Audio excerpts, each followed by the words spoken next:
"You're not invited." That's what my dad said, mid-bite, like it was nothing. Like he was telling me we were out of milk, not slicing me out of my own family. The room didn't fall silent. Because no one else spoke to begin with. Ethan, my older brother, looked down at his plate like maybe if he stared hard enough, this moment would vanish. My mom sipped her wine. My younger sister Claire just twirled her fork in her pasta, avoiding eye contact. But me, I just blinked.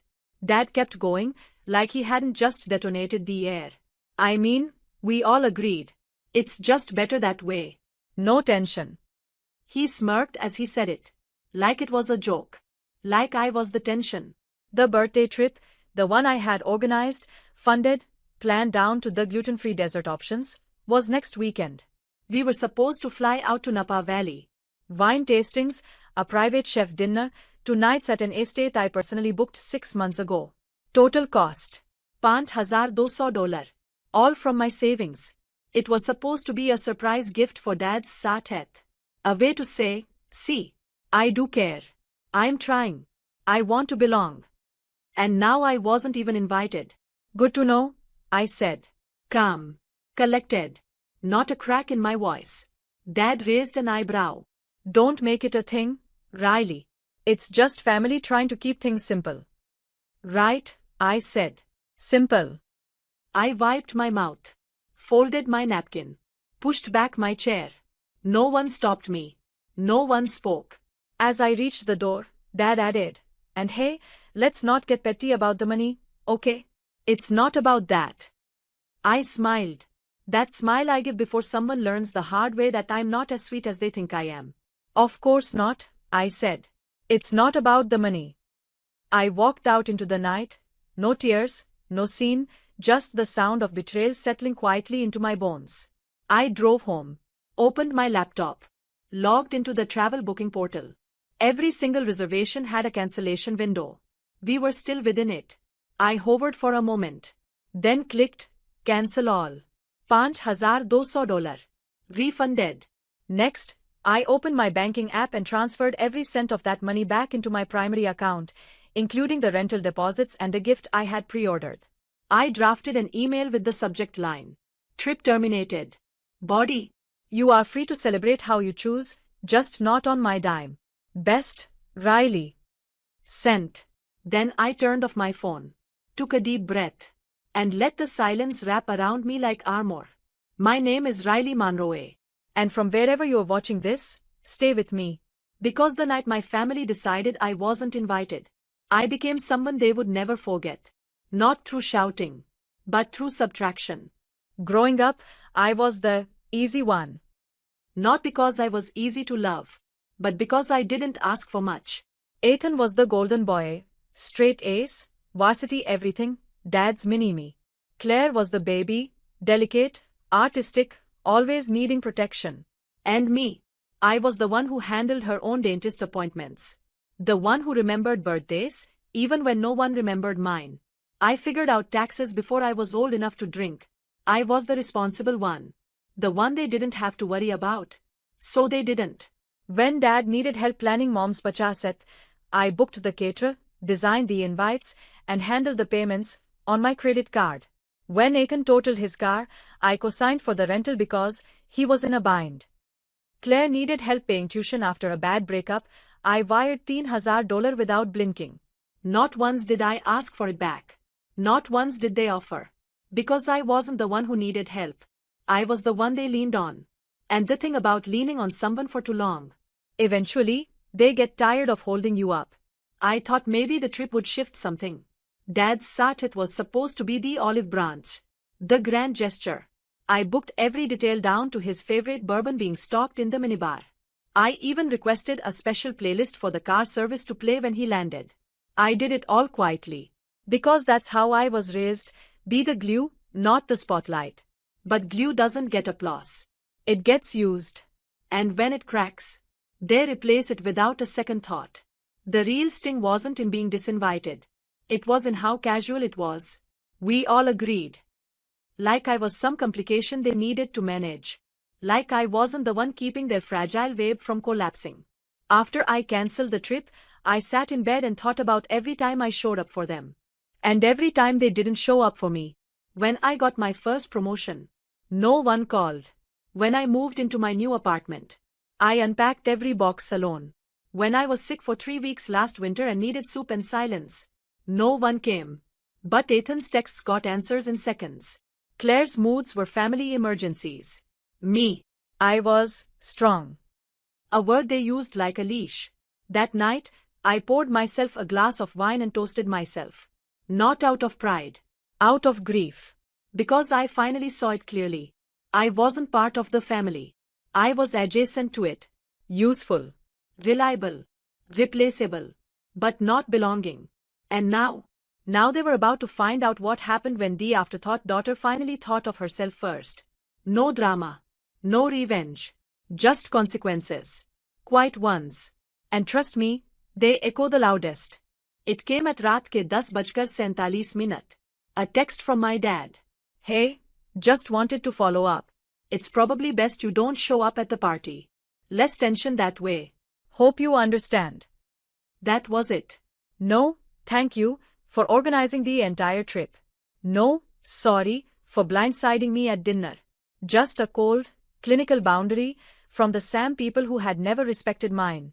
I stared at the screen, reading the message over and over. Hope you understand. What exactly did he think I was supposed to understand? That I was inconvenient. That being around me was somehow a risk. That removing me from the celebration, the one I planned, was for their peace. I didn't cry. I thought I would. But I didn't. Instead, I opened the vacation folder on my desktop and highlighted every line item I had organized. Flights for 5. Estate rental confirmation. Chef deposit. Custom cake order. Vanilla bourbon with dark chocolate ganache. Dad's favorite. And then I opened my banking app again. A new notification. $5,200 refunded, pending clearance. I had it all back. The money. The power. The peace. I took a screenshot of the refund confirmation. Just for me. Proof that when you remove me from the guest list, you also lose access to the gift bag. Then I opened my email and found a group thread I'd created weeks ago. Subject, Dad's 60th birthday, itinerary finalized. I hit, reply all. Deleted the original message. Typed a single sentence.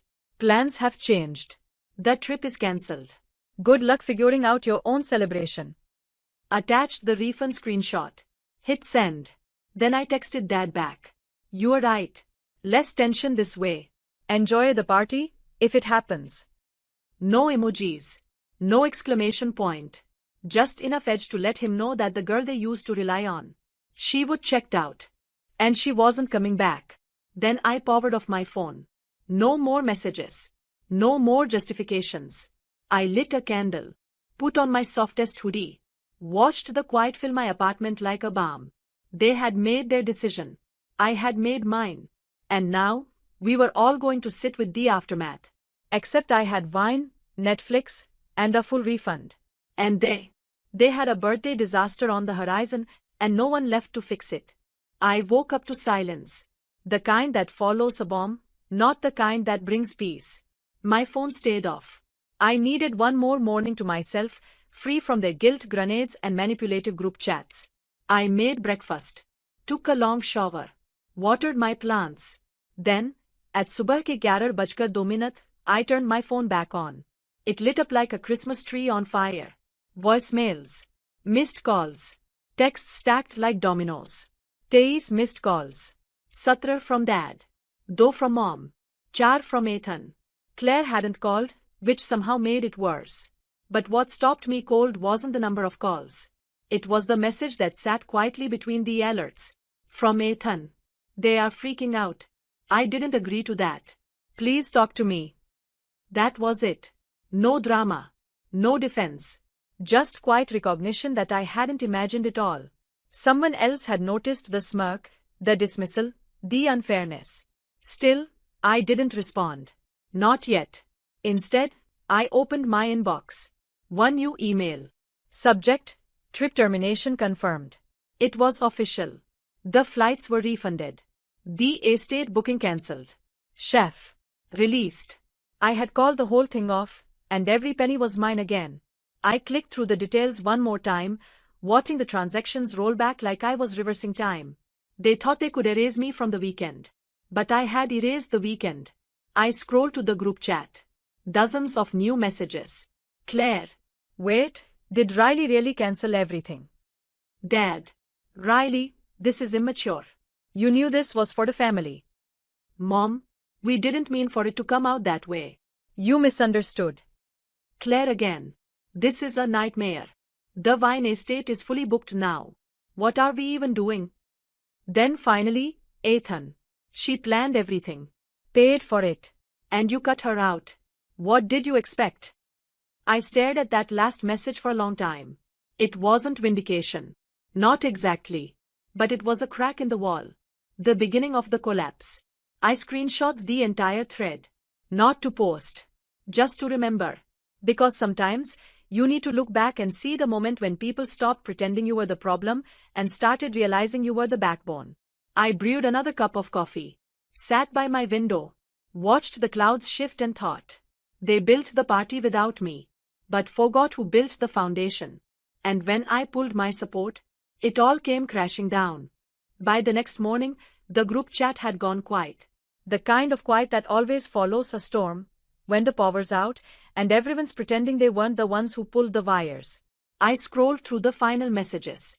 Dad had stopped texting. Mom hadn't replied to Ethan's defense. Claire was Mia. Her version of damage control was always silence. But Ethan. He messaged me directly at subah ke 7:14. Can I come over? I waited 15 minutes. Then typed back. 1 hour. No lies. At 8:08 on the DOT, he knocked. No flowers. No fake apology. Just my older brother, standing in the doorway like a man finally ready to speak without hiding behind the word, family. I stepped aside. He walked in slowly, hands in his hoodie pockets like a teenager again. We sat at my kitchen island. He didn't ask for coffee. Didn't make jokes. Just exhaled. I didn't know, he said. I raised an eyebrow. Didn't know they planned to disinvite me. Or didn't know I paid for everything. His shoulders slumped. Both. I said nothing. I found out about the trip last minute, he continued. Mom told me it was handled. Dad just said it was taken care of. I didn't realize you'd funded all of it. I pulled up a folder on my tablet. Slid it across the counter. It was titled, Receipts for Silence. He opened it. Saw the spreadsheets. The deposits. The contracts. Even the birthday card I'd written but never mailed. His face fell. Jesus, he muttered. Yeah. I'm sorry, Riley. I looked him in the eye. Why didn't you say something at dinner? I didn't think they were serious. They were. And you said nothing. He nodded, shame thick in his throat. I have always known they treat you differently, he admitted. I just never knew how deep it went. It went $5,200 deep, Ethan. He flinched. I continued. You all thought I was optional. Background support. But when I walked away, the entire celebration crumbled. He swallowed. I'm not asking you to fix it. I just wanted you to know. I see it now. What you have been carrying. For a moment, I softened. Because I remembered being kids, how he used to sneak me candy when I was grounded, how he let me tag along with his friends even when it annoyed him. He wasn't the enemy. But he'd been a bystander for too long. I didn't need a hero, I said. I just needed a witness. You have one now. He reached into his pocket. Pulled out an envelope. This was for you. From Grandma. She wrote everyone letters before she passed. Mom never gave yours to you. My breath caught. I opened the envelope with shaking hands. Inside, a card in Grandma's shaky handwriting. Riley, they won't always see your worth. But that doesn't mean it's not shining. You were never hard to love. You were just hard to control. And that scared them. Love always. Grandma. The tears came. Not for the family that betrayed me. But for the woman who saw me, even when I wasn't invited to the table. I looked up at Ethan. Thank you, I said. He nodded. You deserve to hear that. And for the first time in years, I felt free. Because I hadn't just reclaimed my money. I'd reclaimed me. 3 days after Ethan left my apartment, the ripple effect hit full force. It started small, a tagged photo I didn't expect. Ethan had posted a throwback of the two of us as kids, sitting in a blow-up pool, smiles wide and wild. The caption: "She's always been the glue." Sorry it took me this long to say it. It was subtle. Quiet. But the comments lit up. Aunt Marlene. Wait, Riley planned a trip. Cousin Jamie. This explains so much. Good on you, man. Even Mom's friend Janet commented. I knew something felt off about the party talk. Poor Riley. I didn't post anything. I didn't have to. Ethan's one gesture opened the door, and what came flooding in was decades of hushed acknowledgements finally finding words. I started receiving texts from extended family. I never knew you paid for Claire's tuition. Your mom told us the vacation was a gift from your dad's company. You deserve better, Riley. I responded to none of them. Because the time for validation had passed. I wasn't interested in being seen now that I was gone. But I did make one move. I uploaded a single Google Drive folder, titled, "What Riley Paid For." It wasn't public. Just sent directly to the family group chat, no commentary, no warning. Inside, neatly labeled PDFs of every major expense I'd quietly covered for the family over the last 7 years. Ethan's car rental after the accident. Claire's emergency tuition deposit. The wine tour, the rental property, the chef, the flights. Even a $700 emergency vet bill for Mom's dog, which she swore she would handle next month. The document ended with a simple line. Not for reimbursement. Just for record. Next time you divide the guest list, remember who footed the bill. Claire messaged first. I didn't know about half of this. I'm sorry. I left it on read. Mom didn't message me at all. But I did get a call from a private number later that night. I didn't answer. The voicemail was brief. Dad, clearing his throat. We were wronged. You didn't deserve that. I know saying sorry isn't enough. I don't expect you to forgive us. Just know that we are sitting with it now. Sitting with it. Good. Because I'd sat with it for years. The birthdays I spent alone.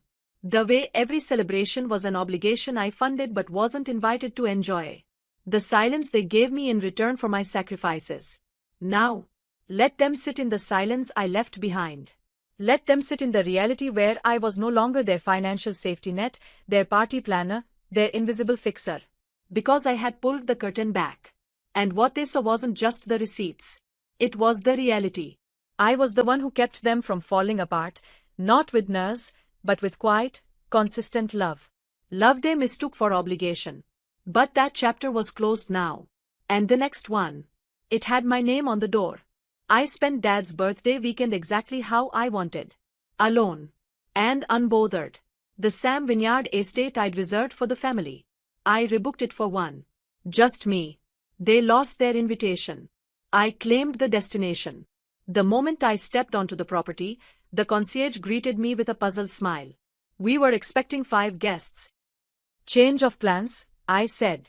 The guest list shrank, but the celebration got better. I spent the first day sipping aged Cabernet on a private balcony, curled up in a cashmere throw, watching the hills roll with the wind. No tension. No guilt. No one asking what time the shuttle was coming. The chef I'd hired? Still on call. I texted my preferences. He prepared an exquisite solo dinner, seared salmon, wild mushroom risotto, creme brulee. I toasted with sparkling rosé under the stars. To endings, I whispered, glass raised. To the silence I no longer have to explain. The next day, I booked a massage, then wandered the vineyard rows barefoot, laughing with the staff who asked if I was celebrating something. I told them yes. Freedom. Later that night, I took a photo, the fire pit behind me, wine in hand, no makeup, just peace. Then I posted it to Instagram with the caption. I wasn't invited to the party. So I threw my own. Funny how you celebrate louder when you are not paying for someone else's silence. By morning, it had 12,000 likes. Strangers flooded the comments. This is art. Teach me your ways. You are my new role model.